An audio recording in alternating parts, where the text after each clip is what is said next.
지난주에는 저희가 직장 예배 첫 시간으로서 예수님의 첫 번째 기적을 저희가 살펴봤는데, 오늘은 이제 설문조사를 통해서 전 세계에 있는 기독교인들이 성경 어디를 가장 좋아합니까? 라고 물었더니 가장 전 세계 기독교인들이 좋아하는 성경이 시편 23편이라는 통계가 나왔습니다. 그래서 오늘은 바로 시편 23편을 나누려고 하는데, 저 개인적으로는 제가 1991년도 제가 신학교에 다니고 있을 때 아주 어려운 시절이었습니다.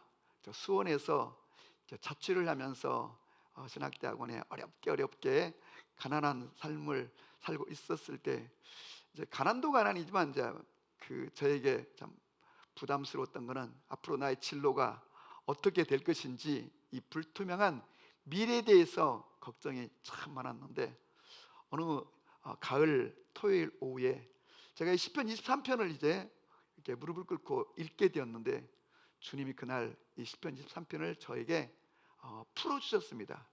그리고 시편 23편을 읽는 중에 1절을 탁 읽는데, 여호와는 나의 목자시니 내게 부족함이 없으리로다 라고 하는 이 다윗의 고백을 통해서 주님이 저에게 내가 너의 목자가 되리라 라는 너무도 뚜렷한 그 마음, 감동, 또 말씀을 주셔가지고 제가 그날 얼마나 감격하고 또 눈물로 이 시편 23편을 읽었는데, 이 시편 23편을 주님이 그날 쫙 1절부터 저에게 풀어주시는 거예요. 그래서 오늘 같이 한번 이 시편 23편을 같이 나누도록 하겠습니다. 그리고 이제 이때부터 제 인생에는 사실 뭐 사람이니까 염려, 걱정, 근심이 없을 수는 없지만, 그때부터 저의 삶에 두려움이 없어졌어요.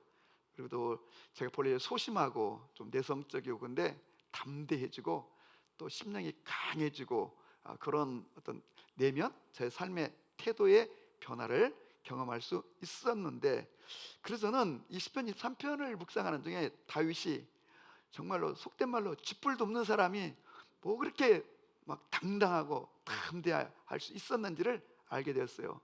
골리앗 앞에 섰을 때 이스라엘 군인들조차도, 심지어는 요나단 장군조차도 그 골리앗 앞에 다 숨죽이고 벌벌 떨고 있을 때, 소년 다윗이 그 앞에 나가 너는 칼과 단창으로 오거니와 나는 만군의 여호와 이름으로 나아가며 내가 오늘 너의 목을 쳐 이 새들의 밥이 되게 하겠다라고 하는, 정말로 그 호기 어린 그런 외침을 왜 할 수 있었는가?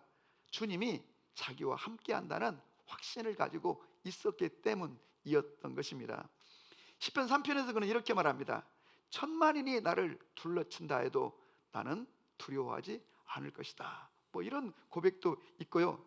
시편 27편 3절에서는 군대가 나를 대적하여 진칠지라도 내 마음이 두렵지 아니하며 전쟁이 일어나 나를 치려 할지라도 나는 여전히 태어나리로다. 정말 얼마나 엄청난 거예요. 그래서 이 시편 23편은 다윗의 일생을 요약해 놓은 거죠. 자신의 삶을 문장으로 보면 두 갈씩 문장입니다. 그래서 1절에 자신의 인생의 결론을 먼저 딱 제시합니다. 나는 평생에 여호와 하나님을 목자로 섬겼더니 내 인생에는 부족함이 없었습니다. 이게 다윗의 인생의 결론입니다.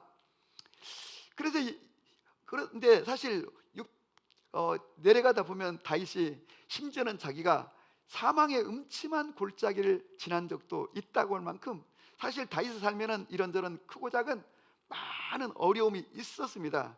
그럼에도 불구하고 다윗은 이 자신의 삶 전체를 돌아볼 때 자신의 삶은 부족함이 없었다고 했는데, 그럼 이 부족함이 없다는 말은 무슨 말인가? 첫째는 주님이 그의 모든 필요를 공급해 주셨다는 것이고, 두 번째는 그의 결핍을 채워주고 그를 보호하고 인도하였다는 뜻입니다. 사실 여러분, 왜 하필이면 다윗이 그 많은 짐승들 가운데 자기를 양으로 묘사했을까요? 그거는 다윗이 어린 시절 양을 치는 목동이었기 때문에 양과 목자의 관계가 어떤 관계인지를 너무도 잘 알고 있었기 때문에 자기를 보니까 자기는 양이고 하나님은 목자. 근데 이 고백은 실로 놀라운 고백입니다. 여호와는 나의 목자입니다. 이 고백은요, 사실 인간적으로 보면 다윗이 굉장히 출중한 인물이죠. 용맹스럽고 또 그리고 전쟁에 등하고 그리고 또 음악에도 정말로 일가견이 있죠. 그가 수금을 타면 악신이 떠나갈 만큼. 그리고 시편의 150개 중에 70개를 그가 썼으니까 굉장히 시적이고 문학적 감각과 감수성이 있는 사람인데, 그 하나님을 향하여 목자로 그리고 자신은 양으로 고백했다는 것은 이 속에 많은 비밀이 있죠. 그래서 다윗은 평생 하나님을 목자로, 이 말은 하나님은 앞서가는 분이고 나는 그 뒤를 따라가는 분입니다. 하나님은 목자로서 나를 보호하는 분이고 나는 그분의 보호가 있어야 생존할 수 있는 존재입니다. 하나님은 나를 푸른 초장 쉴만한 물가로 인도하셔서 나를 공급하시고 평강을 주시는 분이고 나는 그분의 보호 속에 있을 때만, 또 목자 가까이 있을 때만 나는 늘 안전합니다. 여러분, 동물 가운데 가장 어리석고 우둔한 짐승이 양이라고 그러죠. 양은 자기 몸에 자기를 보호할 수 있는 게 아무것도 없다고 그러죠. 뭐 날카로운 이빨이 있다든지 뿔이 있다든지 무슨 발톱이 있다든지 또 하다못해 날렵한 다리가 있다든지 무슨 뱀처럼 독을 가지고 있다든지 자기를 보호할 수 있는 게 아무것도 없거니와 다리는 짧고 몸은 뚱뚱하고, 그래서 이제 계곡을 지나가다 뒤집히면 그 뜨거운 중동 지역의 태양빛 아래서 발로 막 허우적거리다가 거품 물고 죽는 게 양의 아주 그 모습. 양은 자기를 보호할 수 있는 게 없고 다리도 짧고 그러다 보니까 아주 조그만, 우리로 말하면 족제비 같은 작은 짐승한테도 잡혀먹을 만큼 그런 무방비 상태의 짐승이 양인데, 이스라엘 그 중동 지역은 특별히 이 늑대, 그쪽은 또 사자가 많습니다. 그쪽은. 그래서 이런 짐승들에게 노출되면 이내 그냥 밥이 될 수 있는, 그래서 이 양은 목자 가까이 있을 때만 보호를 받고 그 목자 가까이 있을 때만 쉼을 누릴 수가 있는 거예요.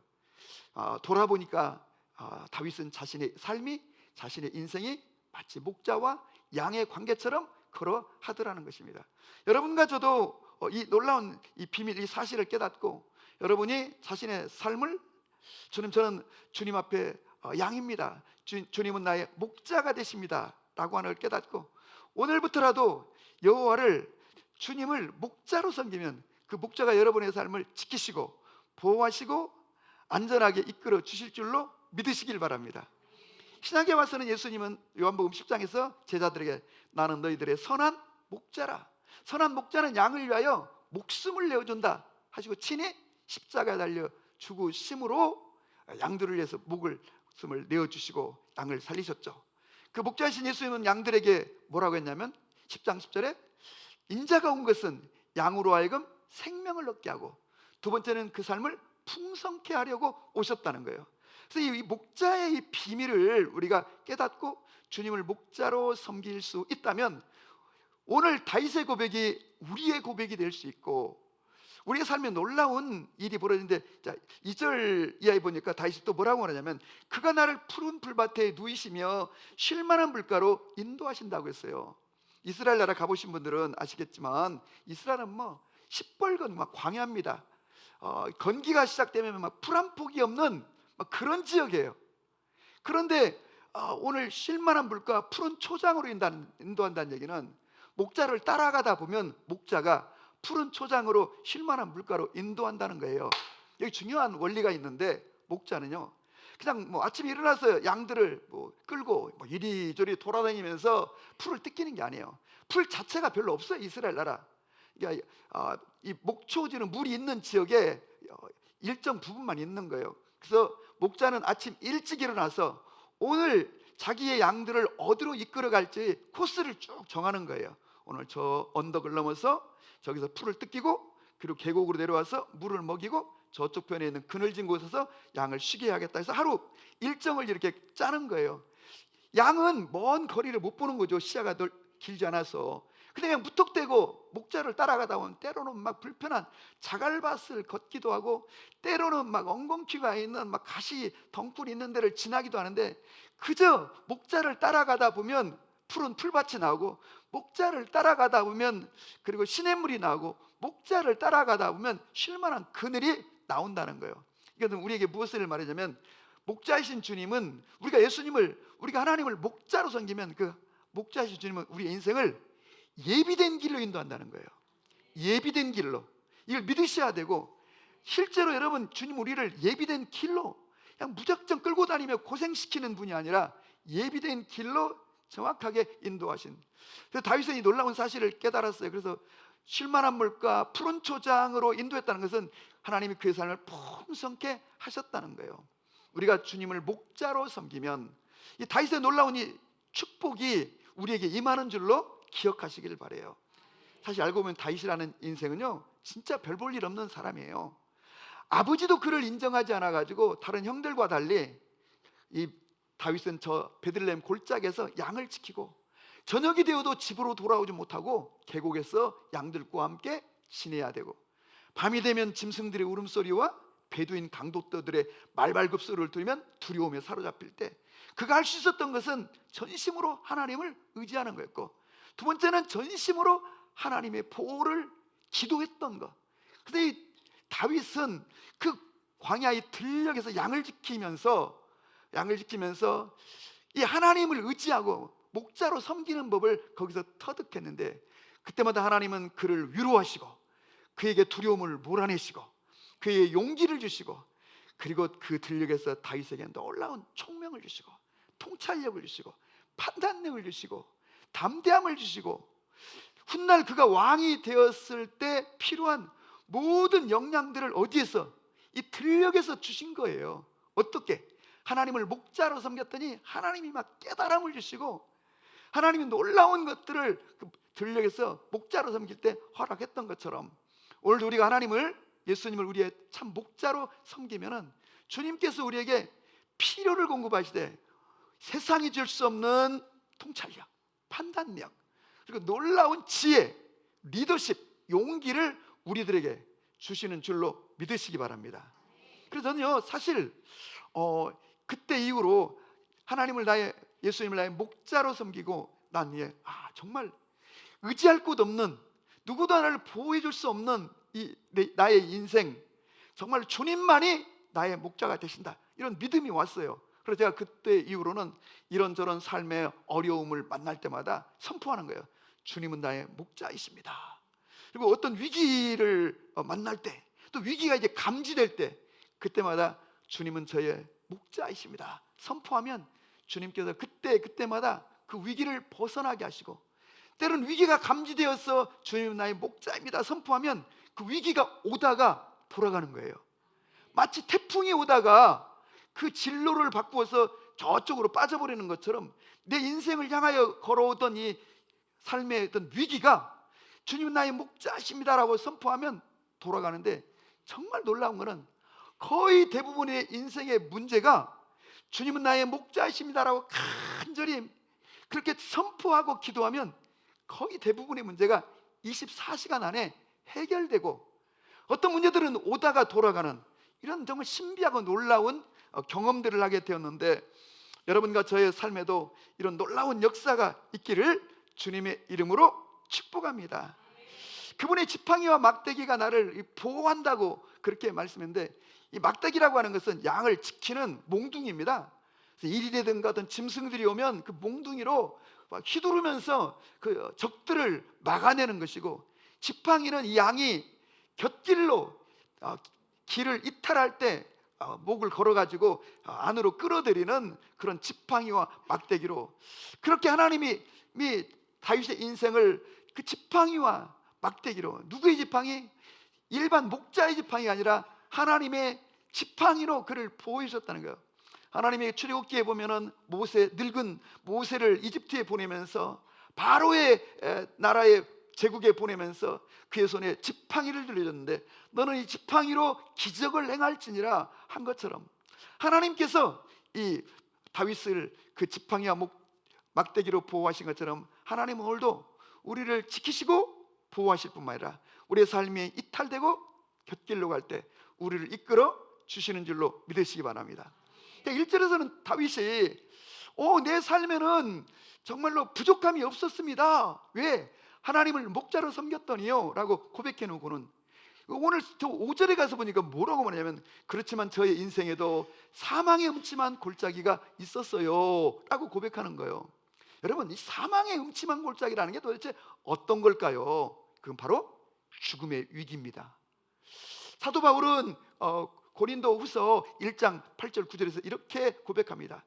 내가 아시아에서 당한 환난을 너희가 모르기를 원치 아니하노니, 내가 아시아에 있을 때 마치 살 소망이 끊어지고 마치 사망 선고를 받은 자와 같았는데 왜 하나님이 나에게 이런 고난을 주셨는가? 나 자신을 의지하지 말고 하나님만을 의지하도록 허락하셨다, 이런 고백이 있는데 그게 바로 사망의 음침한 골짜기입니다. 다윗의 삶을 들여다보면요, 삶의 위기가 참 많았어요. 정말로 여기서 내 인생이 끝나는 거 아닌가 하는 그런 위기. 사울 왕이 그를 정부군 3,000명을 몰고 추적해 왔을 때 하길라산에 탁 갇혀가지고 도간에 든 지가 되었어요. 점점 정부군들이 그 산을 막 좁혀오고 있을 때, 완전히 포위망 속에 갇혀 있을 때 다윗은 어쩌면 인간적으로 이러다 여기서 내 인생이 이제 끝나는 건 아닐까?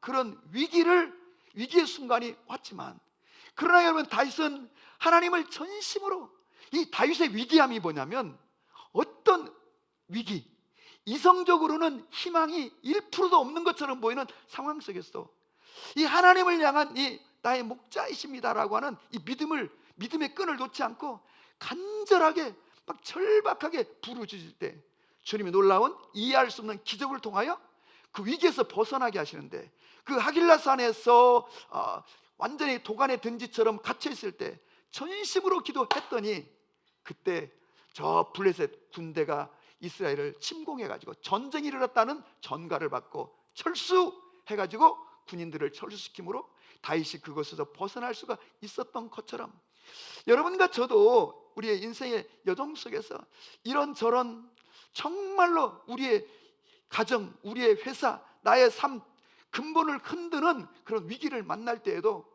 우리가 하나님은 나의 목자, 예수님은 나의 목자, 우리를 사랑하셔서 십자가를 지실 만큼 사랑하신 그 주님이 나의 목자라고 하는 이 확신이 있다면, 그 목자신 주님에게 간절히 전심으로 기도하면 그 주님이 우리를 그 위기에서 반드시 건져주시고 반드시 이기게 하시고 축복해 주실 줄로 믿으시기를 바랍니다.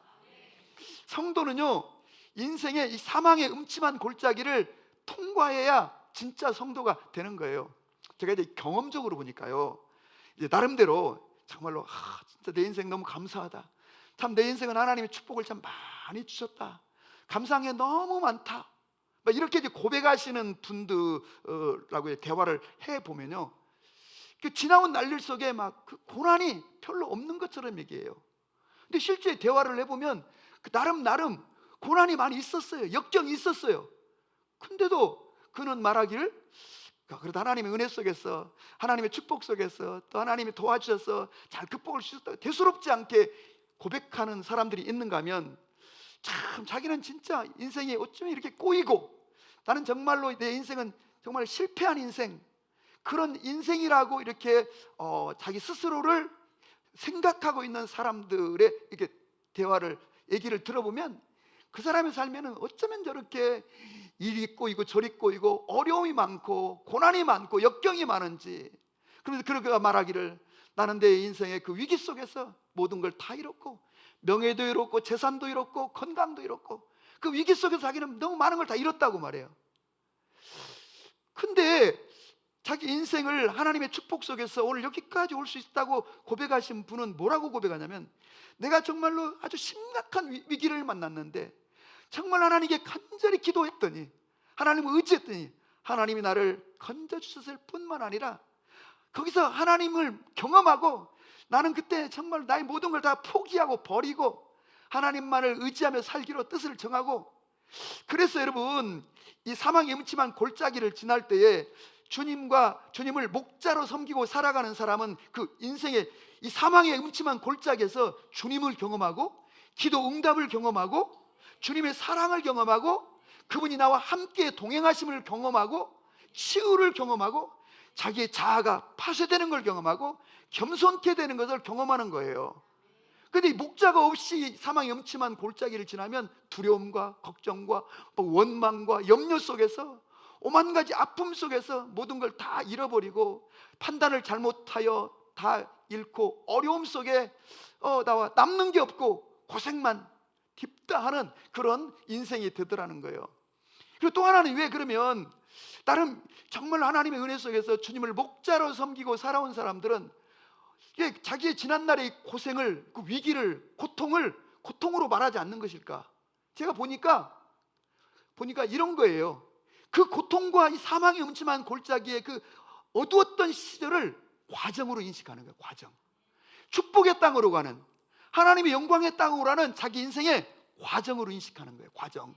그리고 이건 마땅히 지급해야 될, 그리고 잃은 것보다 그 사망의 음침한 골짜기에서 얻은 것이 더 많다는 거예요. 그러니까 그 사람 속에는 이 내적인 자존감이 강해지고 하나님의 은혜가 넘치게 되는 것이죠. 여러분과 제가 우리 인생을 살아갈 때 성경은요, 너희에게 평탄한 길을 주리라, 사망의 음침한 골짜기를 허락지 아니하리라, 이렇게 말하지 않고 있어요. 사망의 음침한 골짜기란 모든 인생들에게 누구에게나 오는 법이에요. 문제는 목자가 있느냐 없느냐예요. 주님은 우리에게 동행하시겠다는 거예요.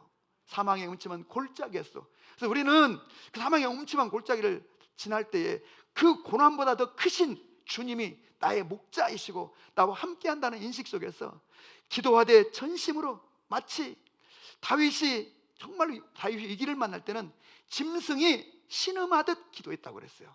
짐승이 신음하듯 그렇게 부르짖은 거예요. 마치 여러분, 양이 계곡을 지나가다가 뒹굴어 가지고 탁 처박힐 때 양이 매 하고 막 비명을 지르면 목자가 달려와 가지고 그 갈고리로, 그 지팡이로 끄집어내서 다시 그를 일으켜 세우고, 그런 것처럼 우리 주님이 여러분과 저에게도 그리할 줄로 믿으시길 바랍니다. 근데 제가 이제 그 1991년도 이 시편 23편을 주님이 쫙 풀어주시고 열어주시는데, 특별히 뭐라고 되어 있냐면 5절에 내 원수의 목전에서 내게 상을 차려주시고 기름을 내 머리에 부으셨으니 내 잔이 넘치나이다 그랬어요. 주님이 기름을 이 양이 찢기고 상하면은 이제 기름을 발라가지고, 기름을 부어가지고 치유하는 거예요. 그래서 주님은 나를 치유해 주셨다는 거예요. 나의 내면의 심령의 고통, 마음의 병을 치유하시고 육체의 병을 치유하시고. 근데 주님이 그날 저에게 딱 이 부분을 뭐라고 말씀하시냐면, 아들아 누구에게 기름을 붓느뇨? 라고 질문하시더라고요. 구약 성경에 보면요, 왕에게 기름을 부으세요, 선지자에게 기름을 부으세요, 그리고 제사장에게 기름을 부으세요. 이들은 누구냐면 하나님의 대리자들이에요. 이들은 누구냐면 하나님의 존귀한 자들이에요. 너에게 기름을 부어 너를 높여주리라, 너를 존귀케 하리라. 이 마음을 주시는데 제가 가슴이 뜨거워지고, 아무것도 없는 정말 수원에 그 밤나무골 그 자취방에서 밥해 먹고 지내는 그 초라한 가난한 신학생인데 가슴이 뜨거워지고, 하나님이 장차 나를 축복하시고 높이시고 존귀케 한다는 그런 믿음이 오니까 너무 감사한 거예요. 그리고 내가 겪는 이런 어려움들, 이런 것들이 전혀 내게 문제가 되지 않는 거예요. 주님은 우리가 주님을 목자로 섬길 때 우리에게 기름을 부어 우리를 치유하실 뿐만 아니라 기름을 부어 우리를 하나님의 대리자들처럼 존귀케 하시고, 신약시대에는 예수님께서 사도들에게 성령의 기름을 부어 예수님의 대리자들이 되게 하신 것처럼 우리들로 하여금 이 땅에서 하나님의 예수님의 대리자로 그런 존귀한 인생을 살게 하여 주실 줄로 믿으시길 바랍니다. 마무리하겠습니다. 제가 2008년도에요 미국을 저는 한 번도 안 가봤는데 미국에 있는 뉴욕 옆에 있는 조지아라는 데가 있잖아요. 그 조지아에 있는 그 베다니 감리교회 목사님이라는 분이 저를 한국에 와가지고 자기 교회에 와서 집회를 2주 동안 해달라고 초청을 하는 거예요. 그래서 저는 그때 나이도 어리고 제가 극구 사양을 해서 저는 집회를 다녀본 적도 없고 어디 교회 가서 부흥회를 해본 적도 없는데, 제가 미국까지 가서 어떻게 목사님께 부흥회를 하냐고 했더니 아니라고, 우리 교회는 유명한 사람이 필요한 게 아니라고. 가봤더니요, 옛날에는 원래 뉴욕에서 제일 큰 교회였대요. 어마어마하게 큰 교회인데 숲속에 있는데 야, 그 목사님 그러시는데 자기 교회에 세탁소 운영하시는 가정이 150가정이래요. 안 놀라워요? 세탁소를 운영하는 가정이 150가정이래요. 그럼 아무튼 제가 이제 아내하고 둘이 이제 공항에 딱 내렸더니 저희 의전 담당 그 교인이 와가지고 저한테 첫 마디가 뭐냐면, 네 목사님 좀 이상하긴 하지만 제가 한국에 있을 때 아무튼 아무개 그 대통령 거기 청와대 의전 담당이었습니다 하고 저희들이 의전을 이렇게 해주시는 거예요. 이렇게 거기 떠나올 때가 한 2주 동안. 야, 그래가지고 제가 강의 설교 20번을 하고 왔는데 이제 주중에도 이제 사역을 계속하고 주일날 이제 처음 1, 2, 3부 제가 설교를 하는데 정말 눈물이 나더라고요. 너무 감동이 되고 그냥 이렇게 고백했어요. 저는 본시 다윗처럼 저 시골에서 농사짓고 돼지 키우던 그런 소년이었는데 어찌 하다가 이제 복음을 듣고 예수를 믿고 오늘 또 여기까지 왔는데, 오늘 이 담임 목사님께서 무명의 진짜 아무것도 아닌 사람을 초청해가지고 이 세계의 중심인 이 뉴욕의 한 복판에다가 저를 데뷔를 시켜줬다고 하는데 너무 막 눈물이 나더라고요. 막 사람들 박수를 치고 막 그러더라고요. 그래서 끝나고 이제 설교를 마치고 내려오니까 정말 그 교회는 뭐 대학교 교수들, 법조인들, 뭐 별의별 사람들이 다 있잖아요. 미국에 가면요, 뭐 그런 사람들 가지고 은혜를 받았다며 좌우간 뭐 그랬던 적이 있어요. 그래가지고 선물을 주는데 막 큰 트렁크에 감당할 수 없을 만큼 선물을 주는데요. 어느 한 그 부부가 저에게 다가와서 자녀가 있냐고 그래요. 그래서 우리 중3 딸하고 아들이 있는데 이렇게 얘기를 해요. 자기 아이들은 다 이미 성장해가지고 미국에 의류 매장이 50개가 있다는 거예요. 미국에 의류 매장이. 그게 제일 부자인 거예요. 근데 자기들 자녀들은 다 컸으니까 자기들이 이제 기도하고 있기는 어떤 어려운 선교사님이나 어떤 목회자의 자녀가 있으면 자기들이 지원하고자 하니까 딸을 보내라는 거예요. 우리 딸이 패션 디자이너가 되는 게 꿈이었거든요. 그러니까 아무튼 그 다음에 이제 우리가 아무튼 그 뉴욕에 이제 팔슨스라고 하는 세계적인 이 디자인 학교가 있어서 가봤더니 학비가 얼마냐면 한 학기에 그 당시 돈으로 7만 불인 거예요. 한 학기에. 요즘으로는 1억인 거예요. 1억. 두 학기면 1년에 2억인 거예요. 대학원까지 다 맞춰줄 테니까 자녀 딸을 따님 보내시라고. 그 담임 목사님이 이제 여기 자주 올 겸해서 보내라고. 제 아내가 딱 반대를 하는 거예요. 아직은 나이가 너무 어려가지고 안 된다는 거예요. 그래서 아무튼 가진 못했지만 제가 이제 그 미국에 지내는 동안에 정말 주님이 이 보잘것없는 시골 농사짓던 돼지 키우던 그 소년을 정말 이렇게 축복하시는구나. 저는 여전히 제 가슴속에 오늘 이 말씀에 대한 언약, 이 말씀의 성취에 대한 믿음을 갖고 있습니다. 전 여러분 한 분 한 분들이 여러분의 지금 나이가 어떠하든지, 여러분의 지금 형편과 처지가 어떤 지경에 있든지, 아니 혹 지금 인생의 심각한 사망의 음침한 골짜기에 왔던 시간을 보내고 있을지라도 이 말씀을 붙들고 믿음으로 선포하시면 여러분의 삶에도 다윗의 삶처럼 동일한 역사가 나타나게 될 줄로 믿으시기를 바라요. 그래서 어떤 위기, 어떤 어려움에서 여러분 한번 실천해보고 선포해보죠. 주님은 나의 목자이십니다. 주님 저를 보호하여 주십시오. 나는 주님을 전심으로 의지합니다. 나를 보호할 자가 주님밖에 없습니다라고 말하면 목자이신 그분은 반드시 여러분을 책임지시고 그 상황이 어떠한 위기든지 간에 이해할 수 없는 당신의 방식으로 우리를 건져주시고 기사와 표적을 행하시는 줄로 믿으시기를 바랍니다.